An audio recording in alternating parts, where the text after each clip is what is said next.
this for people that aren't here to view it live, which is fine. I'm trying to copy the link to get people to join. Great, it's like not working. Mrs. Bell knows how to do it though. I just copied to clipboard. Yeah, right. JK. Lies.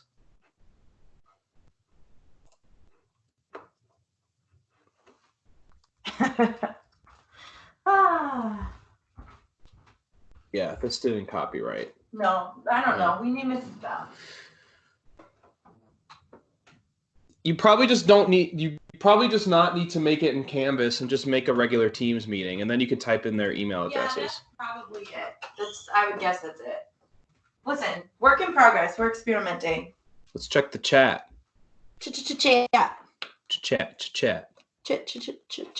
it out. Chat's right there. Yeah. Chat is. Oh, no one's chatting. Quiet.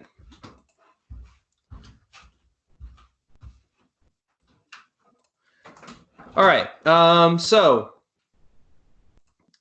General grading announcements. I'm going to get started like right now. We have no updates on grading, to put it simply. We don't know how to handle third quarter yet. We've just been told to like correct and collect, but not to put anything in the grade book. So I am not going to update any grades until I've been told to do so. So no announcements of grading. That's the same. AP updates. So let's see. First, let's go over like what's in and what's out.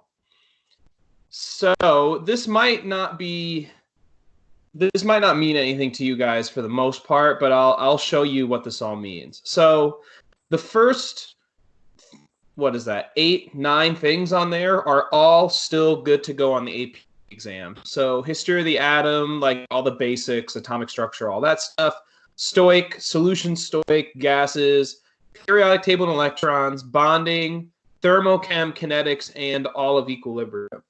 I'm going to expand on the all of equilibrium part because we've been doing equilibrium for a while. But in terms of acids and bases, most of it is out. So pH, POH, KW, weak acids and bases, strong acids and bases, Ka, Kb, salts, all out. All they're asking you to do with acids and bases are to identify them based on chemical reactions. So you should know that acids are proton donors and bases are proton acceptors.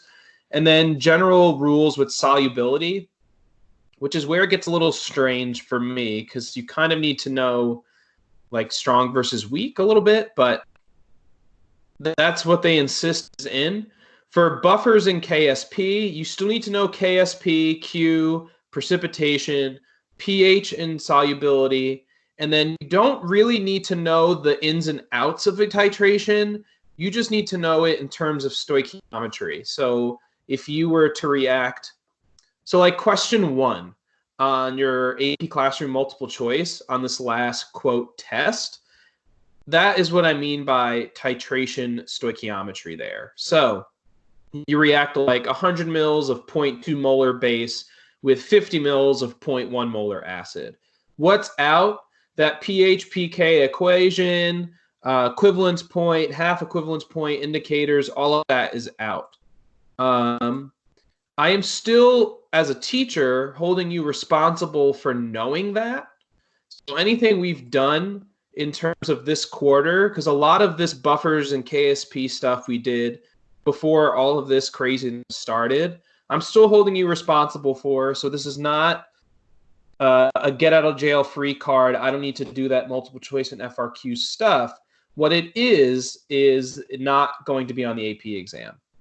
Thermodynamics, which is the unit we have yet to do. We have technically done pretty much all of that in thermochemistry with chapter 5. The AP curriculum just has the delta H stuff grouped in thermodynamics, but we did all that already. And then redox is what we're doing yesterday, or today and tomorrow, I should say. And all we have to do is like work with oxidation numbers and then balance reactions, identify who's being oxidized and who's being reduced.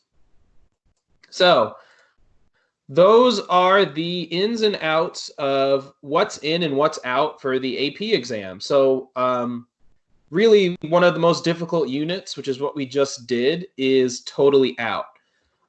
Now, in terms of the AP exam itself, we're going to ask you to keep a few things in mind, and please note that none of this is set in stone yet. The administration in our building is having conversations around letting you guys get refunded, not take the AP exam, still get credit for the class, still have AP chemistry on your transcript. You just obviously will not take the exam and therefore not get any potential AP credit. Just to repeat, that is in conversation, that is not official, that would only apply to this year. The language as written on our school policy is if you're in an AP class, you pay for the test, you take the test. No option otherwise. With all these different mandates coming out from College Board and all these changes to the tests, they are having conversations, again, nothing official, just having conversations about maybe we should let you guys not take the test and still get AP credit on your transcript. So it would still say AP chemistry on your transcript. You would just forfeit any potential college credit. That's a conversation they're having. That is not set in stone. What I would encourage all of you to do, especially the seniors in the group, is to start reaching out to colleges that have accepted you already or colleges that you are interested in and contact admissions and ask them, what is your policy concerning receiving AP credit for this upcoming, if I were admitted as a freshman? So, for example, College Board said that most colleges that they've been in contact with will honor the AP exam and give you credit. What they have not acknowledged is how much credit and for what classes they would give you if you were to take these exams in May. So, the exam right now in May, the date's still not set, right now is a 45-minute FRQ only test. I have here just like Penn State admissions queued up just because I know a lot of students are applying to Penn State in the senior class. If I were to click on chemistry, what it says here is if you receive a 3, you get no credit. If you receive a 4, you'll get credit for these chem classes. If you receive a 5, you get credit for these chem classes. I don't know what this means in terms of Penn State. What I am asking you guys to do is to start contacting colleges you've been admitted to and ask them, if I were to go to your school and receive X score on my AP chemistry test or my AP macro test, will you honor the courses I would be given credit to as written on your website? Or due to the changes in the AP exam that we would be taking, will you give us credit but just for different classes or what have you? So if you need help writing an email or getting a draft going, I'd be happy to help you. I'm going to probably send out a survey asking seniors what colleges they've heard back from, so sophomores and juniors have a good idea. But macroeconomics, for example, is another big class seniors take. This is what Penn State says. If you get a 4 or 5, you get Econ 104. What we're trying to figure out is if you were to get a 4 or 5, would you still get Econ 104? Or are colleges going to say, we'll give you some sort of credit, not exactly what we've offered before? Again, this is just me being completely kind of hypothetical with it. I don't know the answers. So I just got a few notifications, people waiting in the lobby. So I am going to just encourage you guys to start contacting other schools to see what they're thinking. So another example I think I have Binghamton queued up somewhere. So Binghamton right now, if you were to get a 3, 4, or 5, here's how they would break down the chem credit. I would just start contacting colleges and just ask like, hi, I'm a prospective student. I was admitted for the upcoming school year. While I haven't made a decision about where I'm going to school, or if you have made a decision, you can include that in your email. I will be attending your university or your college. are you still going to offer the advertised AP credit on your website? Or due to the exam changes, are you predicting that you're going to have to modify what's advertised on your website? I think anything that you say along those lines would be totally fair. I think that was it for general updates. So people that just joined, just to catch everyone up, because a few people were waiting in the lobby and I just let them in. General grading announcements that we went over, it is no updates there. Third quarter is still up in the air. They're talking about it. We don't know what they're going to do. AP announcements. Obviously, your AP chemistry test is a lot different now. It's only 45 minutes long. Luckily for you, this buffers unit that has been a very confusing unit and a very hectic unit because we've been in and out of school is no longer on the AP test. So I just went over what's in, what's out for the AP test. I'll break that down more specifically now, but I just wanted to make sure we're on the same page there. Other people that just joined us, they are talking at the school about letting you guys get refunded for any AP exam you do not want to take due to the massive changes with the exams, but still give you the credit on your transcript saying you took an AP class. So normally, the school requires you to take the AP exam, and if you don't, well, you're not going to get AP school. You're not going to get that designated class on your transcript. They're in the process of having a conversation, so nothing set in stone, just having a conversation about, hey, maybe we can let you guys get refunded, but still get on your transcript the credit that you took an AP class. Obviously, if you don't take the test, you can't get any AP credits towards the college you're applying to. The other document I wanted to show you guys is just kind of going over what exactly is in and out in terms of AP. So this is like a big 242-page document that AP chemistry teachers get outlining very, very specifically what we need to make sure you guys know for that exam in May. Any of these percentages you see, you're going to totally ignore because they have totally changed the test. So if we go down to what is 100% out, Unit 9 is totally gone. And aside from, nope, Unit 9 in its entirety is gone. So entropy, all this stuff that we haven't talked about yet, we're not going to worry about. Unit 8 is totally gone. Kind of. So this is where it gets a little weird. So Unit 8 says Intro to Acids and Bases. But you'll see in Unit 4, you need to know titration and introduction to acid-base reactions.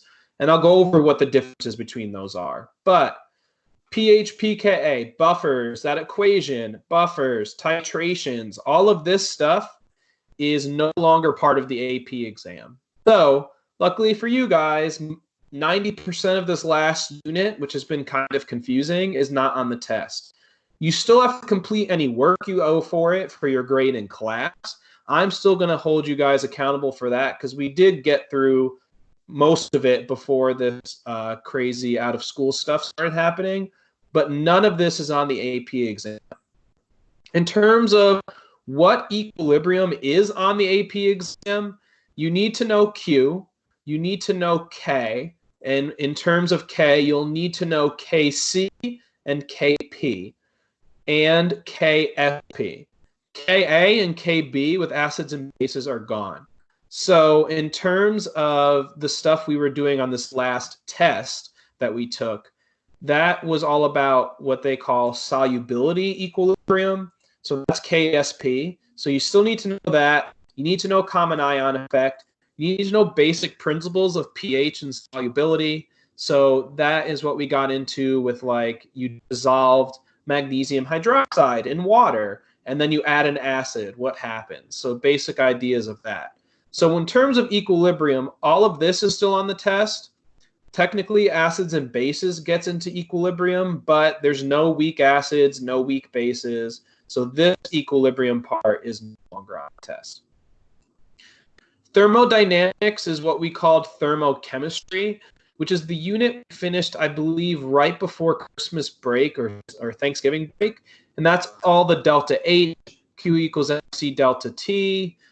Phase changes, Q equals MHF, Q equals MHV, bond enthalpy, Hess's law, etc. Unit 5 is kinetics. So that is all about collisions and rate laws. So rate equals K times this, times that. Is it first order? Is it second order? What do catalysts do? All that stuff. So that was the kinetics unit. The reactions unit, so the redox part is what we're starting to do right now. That's totally new. The acid-base part is mainly concentrating on like acids are proton donors and bases are proton acceptors, which was like the first thing we did at the beginning of the acid-base unit. And then introduction to titration means you understand that an acid and a base are going to react. They are going to react based on stoichiometry. If one of them is in excess, you have a limiting reactant. And when they react, they will create a salt and water. What this does not mean is you don't need to know like pKa and half equivalence point and how the graphs look, and et cetera, et cetera. All this sort of titration means is basically what's happening during a neutralization reaction and what we need to make sure we understand the stoichiometry of it. Aside from that, most of this stuff was like the naionic equations and stoic. Unit 3 is a big one. That's all of bonding. So IMFs are still on the test. Principles of gas laws. So Pivnert. Drawing solutions. Representing the ions in solutions. Who's in excess. Counting your ions. The photoelectric effect. So that was like PES diagrams with those spikes. Beer-Lambert law is like absorptions. So it was A equals ABC on your reference table. And then unit 1 and 2 are mainly basics. So stuff we did way at the beginning of the year, mass spec, periodic trends, calculating moles, more stuff with bonding, drawing Lewis structures and resonance, and like hybridization. So a lot is gone. Unit 8 and 9 are totally gone, which is unfortunate, but we didn't really have much of a choice. Now, what I will do is kind of open the floor to you guys. So you guys can like unmute yourself and chat like verbally. You can chat in the meeting chat, which is on the right-hand side of my screen. I'll just type a message there now. So feel free to unmute and ask any questions you have. If you joined late, I am recording this, so hopefully I'll get it uploaded to my YouTube channel. But what's going on? Any questions you guys have, feel free to unmute and just start talking.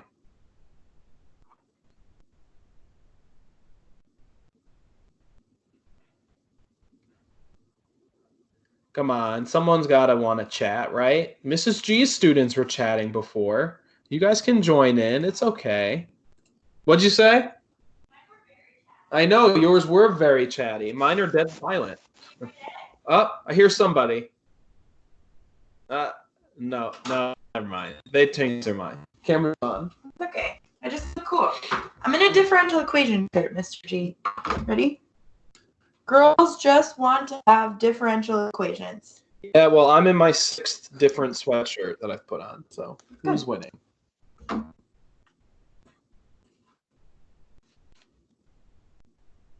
They're so quiet. Somebody tell us what you had for lunch today. I had French toast. Nice. Is that Emma? That was Emma. Yeah. Emma! Hi, Emma. Hey, Emma. I'm going to get her. Oh, hi, Natalie. French toast or like French toast sticks? Ew, no. There we go. So real French toast. Harper! Get out. Oh, Get out. oh, precious.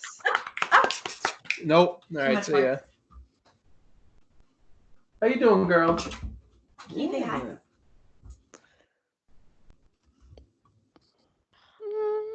Sit. Adorable. She's so cute. I'm really rocking the outfit today. Yeah. Oh. Yeah. Are you done? Is that it? You coming with me? Come Eve left and was like, I'm coming back. Anything else? Any questions or just want to chat? Just like let it out. How's everyone doing?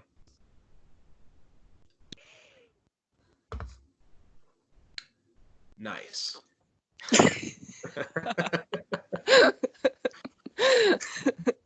Mr. G, what did you have for lunch?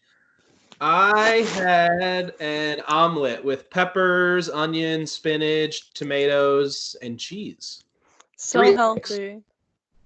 3 eggs. Yeah. You know, we're trying. I had Trying to French be toast. active and healthy. It's hard. I watched a documentary on Madam C.J. Walker this morning. How was that? So good. Nice. You guys, Mr. G, you should watch All American on Netflix. It's so good. All American? Yeah. Okay. It's We'll about check this it out. I've football got a lot player. of TV shows on the list I need to watch, unfortunately. Yeah, What are you it's doing? good. Oh, just stealing a charger? You didn't I've charge got your my whole computer. family hooked You're up. at 90%. Yeah. We're getting show recommendations. Love it. I should probably just stop recording at this point. What? Oh. Sorry, I'm gonna go